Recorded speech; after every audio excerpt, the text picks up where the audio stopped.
दुनिया के सबसे बिजी प्रॉपर्टी मार्केट्स में से एक मुंबई।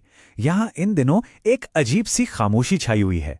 ऐसा लग रहा है मानो किसी ने पूरे बाजार पर एक पॉज बटन दबा दिया हो। चलिए आज की इस पड़ताल में थोड़ा गहराई से उतरते हैं। तो सवाल यही है कि आखिर हो क्या रहा है। जो बाजार चौबीसों घंटे दौड़ता है वो अचानक से थम सा क्यों गया है। आज हम इसी सवाल का जवाब ढूंढने निकले हैं। ये वाकई एक पहेली जैसा है। देखिए, एक तरफ घर खरीदने वालों की जबरदस्त डिमांड है और दूसरी तरफ नए प्रोजेक्ट्स की सप्लाई लगभग ठप पड़ी है। आइए इस गुत्थी को सुलझाना शुरू करते हैं। बिल्कुल, मुंबई शहर जो कभी नहीं सोता, उसका रियल एस्टेट मार्केट इस वक्त एक लंबी झपकी ले रहा है। और ये कोई नॉर्मल बात नहीं है जो इसे और भी ज्यादा दिलचस्प बना देती है। चलिए अब अटकलों से हटकर सीधे नंबर्स पर आते हैं, क्योंकि असली कहानी तो अक्सर डेटा में ही छिपी होती है। देखते हैं कि आंकड़े हमें क्या बता रहे हैं। और ये देखिए, पहला और सबसे बड़ा सुराग। फ्लैट्सकार्ट के एनालिसिस के मुताबिक मुंबई मेट्रोपॉलिटन रीजन यानी एमएमआर में 2024 के मुकाबले 2025 में घरों की बिक्री में सीधी सीधी 18% की गिरावट आई है। ये कोई छोटा मोटा आंकड़ा नहीं है, ये एक बहुत बड़ा सिग्नल है। और ये कहानी सिर्फ मुंबई तक ही नहीं रुकी है। अगर हम 2025 के आखिरी तिमाही को देखें तो पुणे में 31% और ठाणे में 26% की गिरावट दर्ज हुई। मतलब साफ है कि महाराष्ट्र के बड़े रियल एस्टेट बाजारों में एक ही पैटर्न दिख रहा है। तो ये तो तय है कि मार्केट में सुस्ती है। हाँ, 2025 में प्रॉपर्टी की बढ़ी हुई कीमतें और आईटी सेक्टर की छटनी जैसे फैक्टर्स को हम नजरअंदाज नहीं कर सकते, उनका भी असर था। लेकिन इस वक्त जो मार्केट में एक अजीब सा ठहराव है ना, उसकी वजह कुछ और ही है, जो कहीं ज्यादा बड़ी और फौरी है। तो अब हम आ गए हैं इस पूरी पड़ताल के सबसे अहम मोड़ पर, वो वजह जो इस पूरे खेल को कंट्रोल कर रही है। ये समझना बहुत जरूरी है कि बाजार की ये सुस्ती सिर्फ इकोनॉमी से जुड़ी नहीं है, इसके तार कहीं और जाकर जुड़ते हैं। जी हां, इसका सीधा कनेक्शन है आने वाले बृहम मुंबई महानगर पालिका यानी बीएमसी चुनावों से।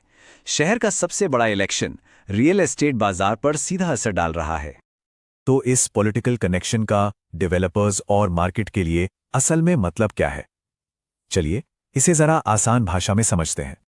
इस समय ज्यादातर developers wait and watch mode में हैं।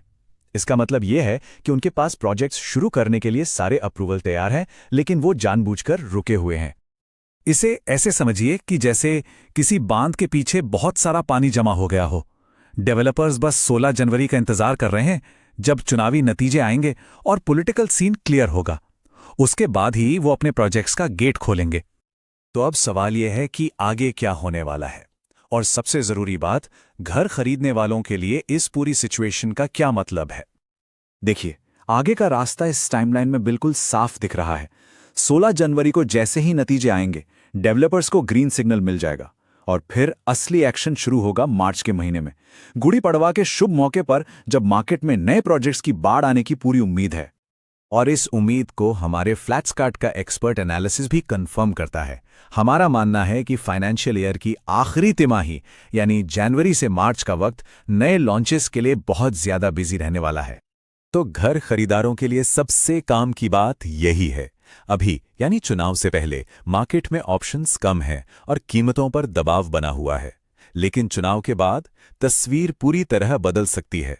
जब एक साथ इतने सारे नए प्रोजेक्ट्स मार्केट में उतरेंगे तो न सिर्फ आपके पास चुनने के लिए ज्यादा चॉइस होगी, बल्कि डेवलपर्स के बीच कंपटीशन भी बढ़ेगा।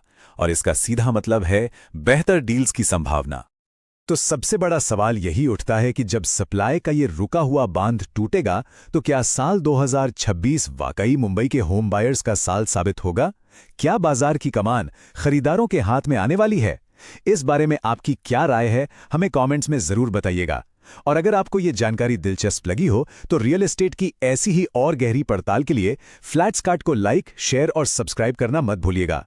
एक जरूरी बात, ये विश्लेषण फ्लैट्सकार्ट के रियल टाइम डेटा और सार्वजनिक रूप से उपलब्ध रिपोर्ट्स पर आधारित है। बाजार की बदलती स्थितियों के साथ ये अनुमान और आंकड़े बदल भी सकते हैं।